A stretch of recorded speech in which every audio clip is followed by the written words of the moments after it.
Thank you. This must be Arendelle. Now all I have to do is find Elsa. All right. Hey guys, welcome back. So it's been about a month and some change. Not right now. Yeah, I wanted to make this little video. Oh my god, how funny. I was gonna say this quick little video, just like all the satires about influencers or whatever have you. Anyway, I have some news. I did a thing. You're gonna notice that I do this a lot, and I say I did a thing a lot because I do lots of things. So many things have been happening. Again, there's still so much stuff I still want to load, upload. I just haven't gotten around to it, getting really into the swing of things.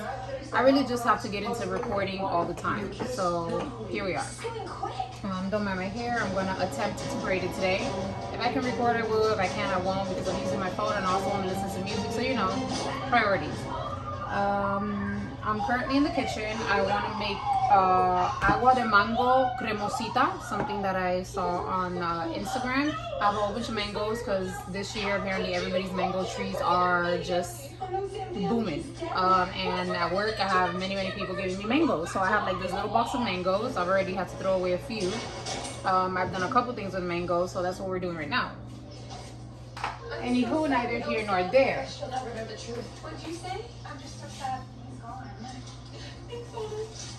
A little box of mangoes. Let me choose my mangoes. So yes, neither here nor there.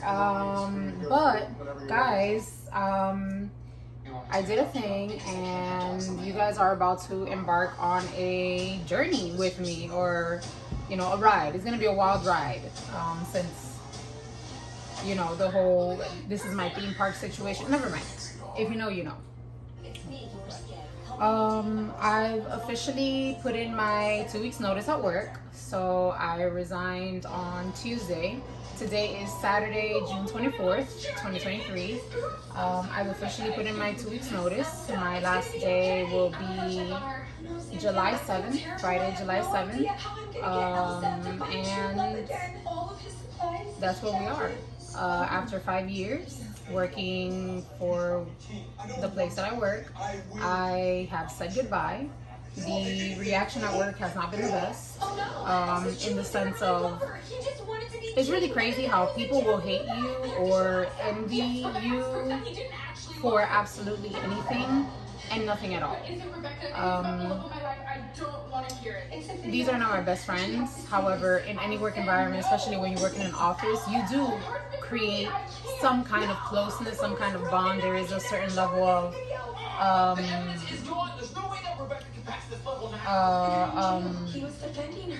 private information you become privy to as the years go by. I've been there 5 years, and when I entered that job, it was a really tough time in my life. I was in a really bad relationship. It was a really abusive relationship. I can talk about that another time, if y'all want to know, or if I feel inclined to do so. I was in a really bad relationship. It was really abusive, and I went into the agency. And it was like really tough, man. Like, it was really tough. So the bulk of these women that I work with, my team is fairly small. It's only that guy was trying to protect her. What if he's her true love? Not every boy is true love, man. It's only 8 of us, counting myself. In my team, they're all women. I am the youngest, I believe, on the team. I don't know if Sam is the official youngest. She came on maybe about 2-3 years ago. But for the bulk of my team, these women were there when I started work. You know, they would see me come in. They've seen me evolve. They've seen me transition. They've seen my growth, both professionally and personally. And you know, I'm very grateful. I'm very appreciative. I'm like that regardless. So to kind of feel the vibe that has been this past week since the news broke out that I will be leaving is pretty crazy. You know, one, I understand that she might just be upset because my work is going to fall on her, as she was my predecessor. She is the person whose job I came in to take over as she was moving into her next phase, you know, to her promotion. And I'm the only one in my office and in my team and in the scope of my entire technically my entire organization that does what I do, specifically, but within my particular job, like my building, my hospital, I'm the only person that does what I do, and no one else on my team knows how to do what I do. So everyone's kind of shitting bricks. So I understand all of those things. However, there's also been this air of like jealousy from one particular coworker, and it really stems from the fact of her not being able to accept that I'm doing it first. I jumped the gun. I'm leaving before her. And yesterday I was at work, and it was, it was one of those weird Fridays. I had forgotten to take my medication. I have been diagnosed with ADHD, so there's that, surprise. More on that another time if y'all want to talk about it, if I feel inclined to talk about it. But yes, I want to be as transparent as possible. That was a side note. And I have been on for the past 2 months, so that was 2 months ago. For the past 2 months, I'm on a trial, and I forgot to take my medication yesterday, so I felt a little off anyway. Definitely felt the difference. It was the first time in 2 months that I went without, and I was like, ooh, I feel it. I took my last one today. I'm probably going to be without it for the next 2 weeks because my appointment was moved. Anyway, neither here nor there. The point is, yeah, she came, she was like, oh, she made a comment about the coworker and me, about how, oh, she just can't believe it, and how I'm lighting her fire again to, look for work and get out or whatever. And I was like, oh yeah.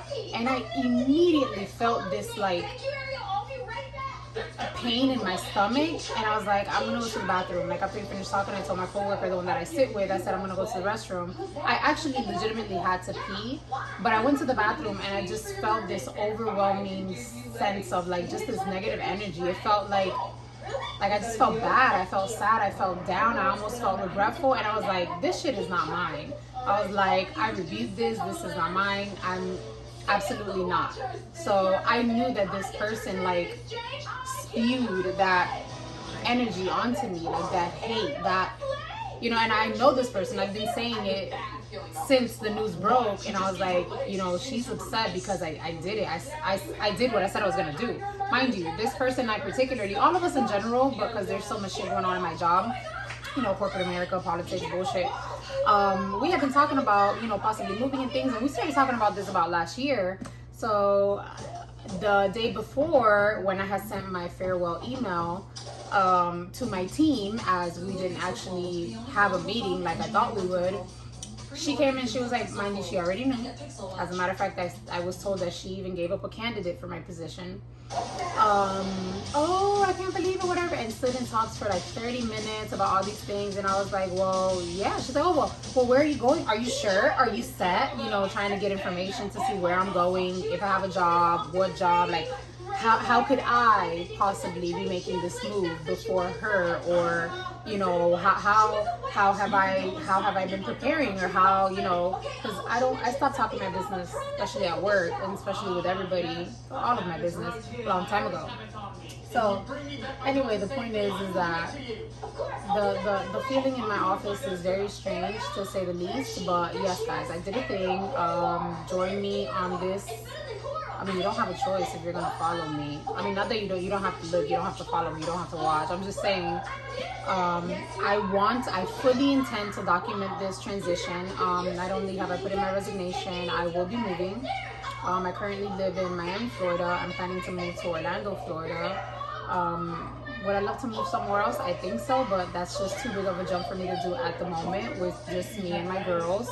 And also, like, it'll be the first time me moving away by myself, like away from my immediate family. My immediate family, if you don't know, is my mother, my grandmother, and my sister. My sister just recently graduated from FSU, go Knowles, and she's probably going to be coming back within the next month. Her lease is up. She has not yet found a job. She's all depressed about that. That's a whole other conversation, but she'll be coming home soon. My grandmother has been in a rehab center for the past month and a half. She had suffered a stroke with no damages, seemingly, right before my sister's graduation. So that was in April, late April. And then in May was the graduation. We knew what was going to happen. She made it to the graduation. It was all wonderful. And then a couple days after, her left side just went dead. Took her to the hospital, and it wasn't a full-on stroke, but apparently to me, it's almost as if the prior stroke symptoms came in delayed, quite delayed actually. But we got a call yesterday also letting us know that she's going to be discharged from the rehab center, and we are kind of not sure what's going to happen with that, as we don't have a full-time caretaker for her and she cannot really be alone. Although if you leave it up to her, she's like, oh yeah, I'm going to do this, and we're like, no, that's exactly what you can't do. More on my grandmother and her health and things about her at a later date, I guess. Her health has been up and down, up and down. She's the last of her kind, truly. She's the last of her kind. She's the last of her generation. She's seen all her friends go. Oh wow. You know, we all have purposes here on earth. I don't really know what hers is right now, but every time we think she's a goner, she's not. In Spanish, we call her un morir or morir vivi. Like we joke and stuff, but yeah, you know, her health is pretty much a roller coaster of emotions, a roller coaster ride. So, do I have a job currently? Absolutely not. However, I am so steady in my faith at the moment, and I have been working on my faith for quite some time now, that it's just one of those I know what I know type situations. I absolutely know in my heart, my soul is at peace knowing that this is the right move for me. I've wanted to move at three separate points in my life, where I've gone to the places, seen, and then come back and don't, for many reasons. But I'm ready to jump off the merry-go-round, and the story of the merry-go-round goes as such. So many years ago, my mother had a co-worker named Miss Anna Maria Toller. Love her life. She retired many years ago, and when I was 14, I had graduated 8th grade, 13, 14, graduated 8th grade, going into 9th grade. I grew up like most Hispanics. I'm Dominican, by the way. Like most Hispanics, with my family and my cousins, party every weekend. We were together every weekend. But at that point, I don't remember the year, but at that point, I'm 34, I want to go back. All my aunts decided to make a move, and everybody jumped ship and they left Miami. But my mom did not. My mom did not because job security, and I say it in quotations because I feel like a lot of people home and hold on to these things, but at the end of the day, these jobs, if you die, they replace you, and nobody's indispensable. However, my mom's been there forever and a day. Truly, MDT, Miami-Dade Transit. Listen, I've been raised by MDT. I'm an MDT girl through and through.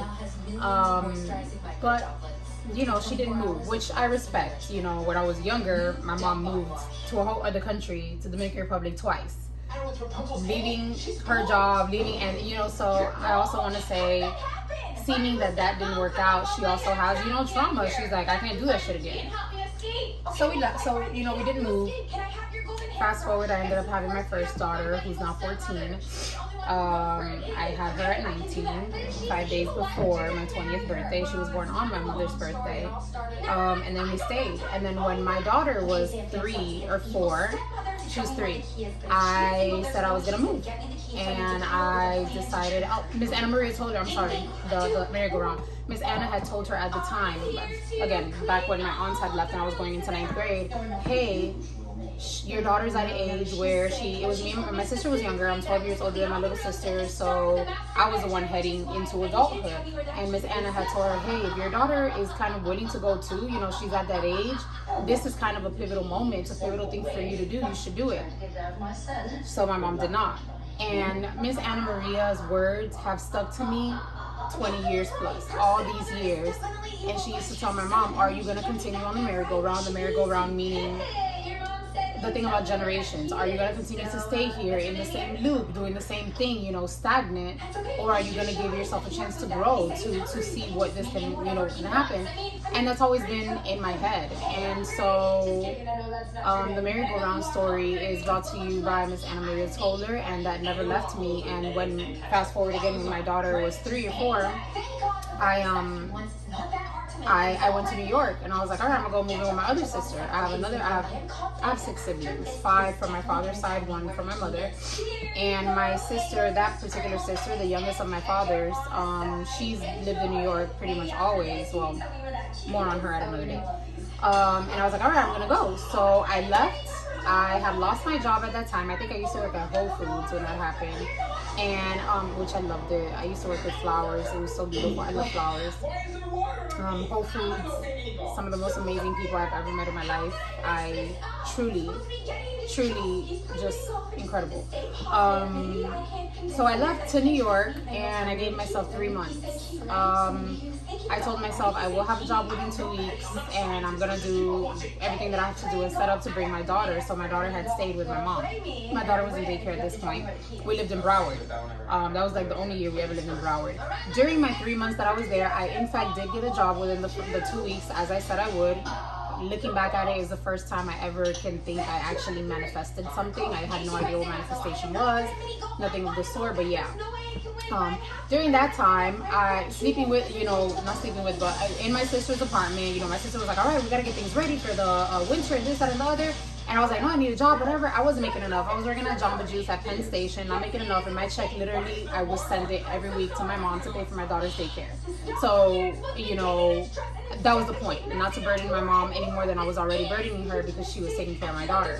However, within those 3 months, my mother was evicted from her apartment, ended up having to pay everything. This apartment, she moved here into this apartment that we're in now. So we've been here for over 10 years. My grandmother used to live in the back building. My mom put everything on her balcony, because these balconies are fairly large. And it was just a whole thing. Like, it was a really rough 3 months for my mom, having my daughter, if you think your kids don't feel things or miss you or something, like, please know. Again, more on that. There's so many things I would love to speak about. There's more on a lot of things that are on my life later, but kids feel it. When I came back, the teachers were like, what's good? She's been this, she's been that. And I was like, no, I was away with them. They were like, oh, she's missed you. My daughter, missed me. I was going through it so bad. I remember speaking to my grandmother through FaceTime at that time, and my grandmother thought that I was sick. Like, my grandmother thought I had some type of disease, because I was just gray. I was drained. I would cry every day because I missed my daughter. Even though I would go clubbing every night with my sister. I mean, we were 20-something-year-olds. My sister didn't have no kids. I was in New York, for God's sake. My sister knows everybody in the nightlife, because that was her life. Her life was a nightlife. So even though I was going out every night, and I would have to wake up at 4 in the morning to catch the bus, to catch the train, to get to my job at Jamba Juice, I would cry every single day. I missed my daughter. I missed my daughter so much. I didn't know how I was going to do it, how I was going to make this move, how was I going to withstand the cold. It was just so much. So for Christmas, that was like August, September, October, November, December. So that was in September. So I came back for the holiday season, and I left everything at my sister's, and my sister was like, go get your daughter and come back. But when I got back, I got hit with a whole bunch of guilt trip from my mom about everything she had been through, and then I kind of receded. And going back to the merry-go-round, I didn't jump. So I stayed. Fast forward, all these years later, I was going to make another move again to Atlanta. I went and I stayed at my aunt's house, and I tried looking for work while I was there. I was there for like a week or so. It didn't map out, and I definitely couldn't have stayed at that particular aunt's house with my daughter. So not because I asked and they said no, it's just you got to know your people. And that particular aunt was like, yeah, I'm not going to be comfortable being here. So I came back. It didn't happen.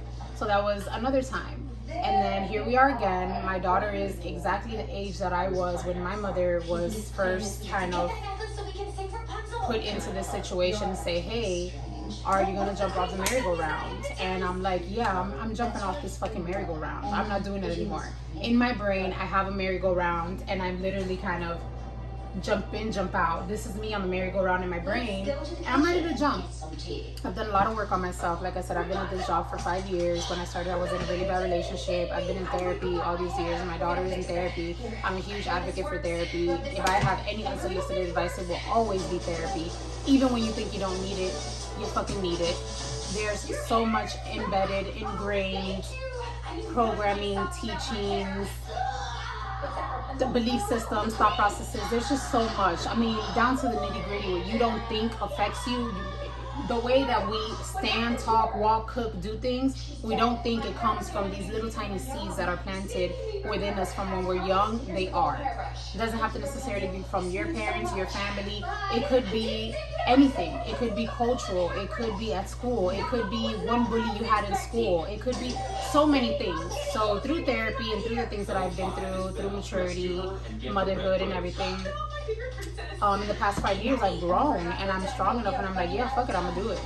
Now, I'm also a person that never has a plan, and like I said, I've recently been diagnosed with ADD, well, ADHD, but I don't have the hyperactivity, so ADD, and it makes so much sense, it makes so much sense as to why my life has been halted for so long.